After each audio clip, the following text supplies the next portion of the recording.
In HealthQuest, we have a feature called the Reference Panel.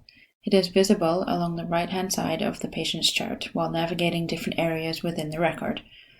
This feature offers quick and easy reference for multiple items, including meds, labs, forms, and many more items. To enable this reference panel, we will click this Show Reference Panel button at the top here.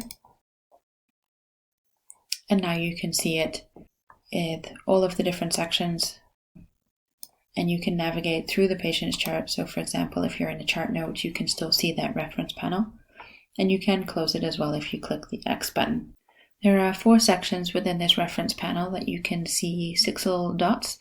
So that's medications, latest lab values, problem history, as well as patient messaging.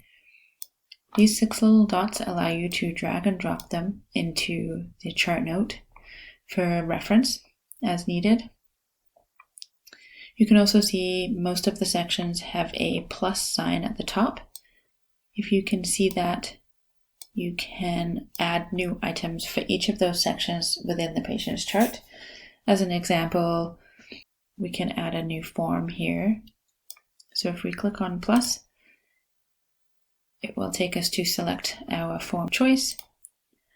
You can click OK, complete the form, and head back to chart notes.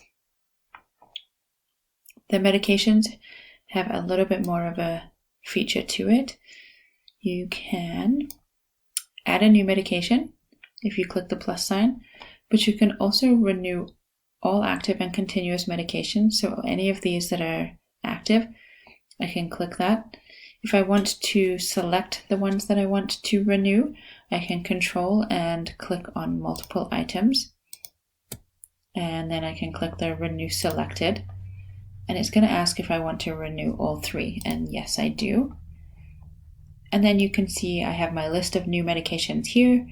I can fill out the information as I need to, changing the date of the active date to today's date automatically. Then I can print the prescriptions, and it's going to print all of today's prescriptions for me. So then we'll head back to the chart note. For more information on customizing the reference panel view to suit your role within the clinic, there will be a link in the description below.